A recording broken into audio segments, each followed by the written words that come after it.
मैं आपको फिर से एक बार बता देना चाहूँगा कि अगर आपने पहला पार्ट नहीं देखा है तो पहले वो देख लीजिए। ये दूसरा पार्ट है कि मैं बता रहा था आपको कि ऑयल कम ज़्यादा हुआ तो उससे भी दिक्कत होगी, तो आपको वैसा नहीं करना है। उसके बाद यहाँ पे एक तो फ्यूअर मतलब जो भी पेट्रोल है उसका फिल्टर है, अगर पेट्रोल में कुछ गंदगी आती है तो वो वहाँ पकड़ता है, उसको कुछ टाइम बाद आपको साफ करना है। और दूसरा एक एयर फिल्टर है यहाँ पे अंदर एक नट खोला ना तो अंदर एयर फिल्टर है, वो क्या करता है एयर लेते समय फिल्टर करके लेता है। तो वहाँ पे अगर गंदगी आती है तो उसको साफ कर देना है या उसको बदलाना है बस। बाकी अगर आपने बाकी सब प्रिकॉशन किया तो इसमें दिक्कत कुछ नहीं आती है।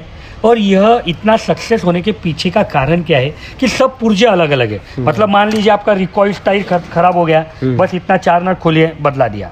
आपका स्पार्क प्लग चला गया, बदला दीजिए, काम हो गया। ठीक है।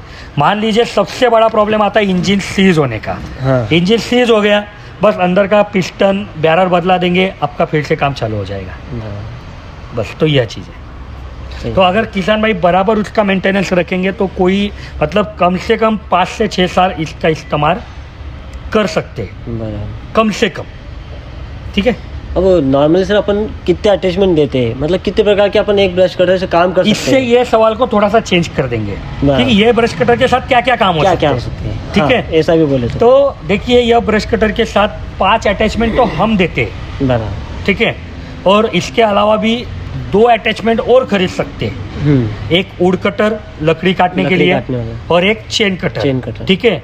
और इसके साथ और कुछ अलग अटैचमेंट आते हैं जो अभी हमने अवेलेबल नहीं करवाए, जैसे कि केरल में जो वहाँ पानी बहुत है तो बोट चलाने के लिए इसको ही ज्वाइन कर सकते वहाँ। हाँ वही। ठीक है। मेट्रो सिटी में बड़ा बड़ा गार्डन रहता है तो उसको शेप देने के लिए अलग से एक ऐसा अटैचमेंट आता है तलवार जैसा कि जिससे पौधे को शेप दिया जाता है। ओके।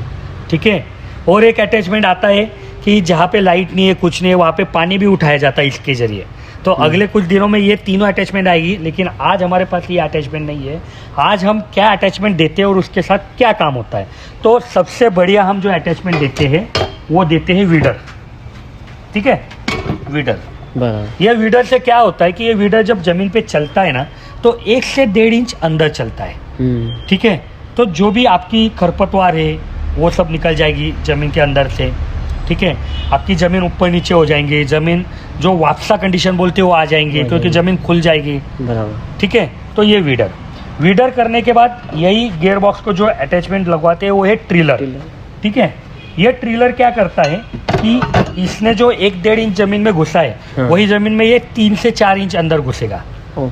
फिर वो जमीन को अल्टा पलटी करना है, ढेकुर जो बोलते हैं, बड़े बड़े मिट्टी के रहते हैं उसको तोड़ते हैं। ठीक है। अल्टा पलटी होने से हवा अंदर जाती है, धूप अंदर जाती है तो फसल अच्छी आती है। तो ये है। ठीक है।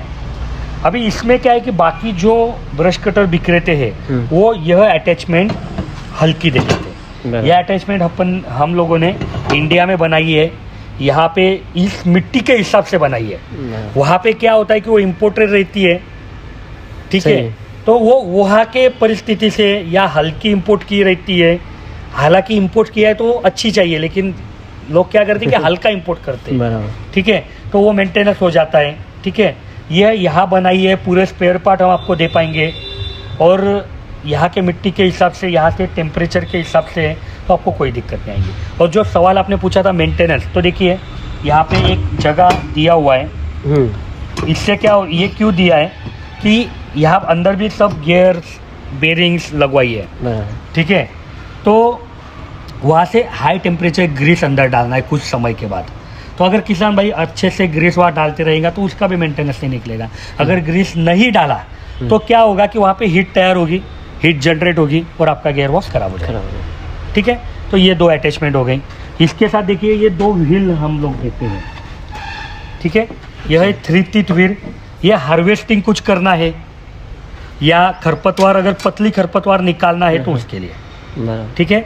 और यह 80 टीथ ब्लेड कि भाई आपका हार्वेस्ट ऐसा चीज़ है कि जो थोड़ा मोटा है, गन्ना तो वो इससे नहीं निकलेगा। इससे निकलेगा। ठीक है। तो उसके लिए यह है। ठीक है। इसके साथ प्रोटेक्टिंग कवर, कैरी कवर सब आते हैं। मतलब अगर गेहूँ आपको काटना है तो आप इससे जब काटेंगे या उससे काटेंगे तो वो सब ऐसा जमा होके आपकी कैरी कवर में आ जाएगा। बाद में आप उसका पेंडे बना के बाजू में रखेंगे। ठीक है। और इसके बाद एक आता है नायलॉन ट्रिमर। बराबर। तो जब आपकी खरपतवार ऐसी बढ़ जाती है, उसको उड़ाना है सिर्फ, या वीडर करने के पहले उसको उड़ाना है, नहीं तो वीडर में अटक जाएगी, तो इसका इस्तेमाल करना। ठीक है, तो ये 5 अटैचमेंट आती है। उसमें सर एक अपन जो शार्प देते हैं, तो उसमें जो पकड़ने का हैंडल है, अब कई लोगों के मन में सवाल रहता, क्या वो ऐसा है मेरी हाइट कम है या मेरी हाइट ज़्यादा, तो मैं कैसे करूँगा, तो उसका कैसे तो कर सकते उसको हैं? तो 4 नट के हिसाब से आप ऊपर नीचे कर सकते हैं ना। अगर हाँ, किसी तो की हाइट कम है, मतलब व्यवस्था तो दी है। हाँ, अगर किसी की हाइट कम है तो उसको इस तरफ खींच लेंगे तो आपको पकड़ने में आसानी हो जाएगी। बराबर। ठीक है, अगर किसी की हाइट बड़ी है तो उसको आगे की दिशा में सरका देना, तो आपका हाइट से वो मैनेज हो जाएगा। बराबर। एक 6 फीट 6-6.5 फीट का आदमी अच्छे से उसके ऊपर काम कर सकता है। बराबर। अगला सवाल। अब नॉर्मली सर एक प्रश्न आता है कि भी हम कितने समय तो उसको कंटिन्यूसली चला सकते हैं, या 1 एकड़ कितने टाइम में हो जाएगा? देखिए, हमने तो यहाँ पे पहले कुछ वीडियो में भी दिखाया है कि 6 घंटा कंटिन्यू इसको चलाया है। हाँ। मतलब एक आदमी तो इतना काम कर ही नहीं पाता है, वो रुकेगा, थक जाएगा, पानी पिएगा। ठीक है, तो हमने भाई एक आदमी थक गया तो दूसरे के पीठ पे दे दिया, तीसरे पे। तो ये इंजन का प्रॉब्लम नहीं है, ये आदमी का प्रॉब्लम है। आदमी जितना समय बोलेगा उतना समय इसको आप कंटिन्यू चला सकते हैं। 6 घंटे तक तो हमने ट्राई लिया है। ठीक है, तो अभी ये वीडियो भी हो गई है 10-15 मिनट की, तो यह पार्ट भी यहाँ ख़त्म करते हैं। और अगले पार्ट में भी कुछ सवाल बाकी है, उसका मैं जवाब देने का कोशिश करूँगा ब्रश कटर के बारे में। मैं आपको फिर से एक बार बता देना चाहूँगा कि अगर आपने पहला पार्ट नहीं देखा है तो पहले वो देख लीजिए, ये दूसरा पार्ट है, और तीसरा पार्ट भी यह वीडियो का आएगा। और अगर आपको लगता है कि यह वीडियो देखने के बाद आपको कुछ भी फ़ायदा मिलता है तो वीडियो को लाइक ज़रूर कीजिए। आपके मन में भी अगर ब्रश कटर के बारे में कुछ सवाल है तो हमारा कॉल सेंटर है, सुबह 8 से शाम 6 बजे तक चालू रहता है।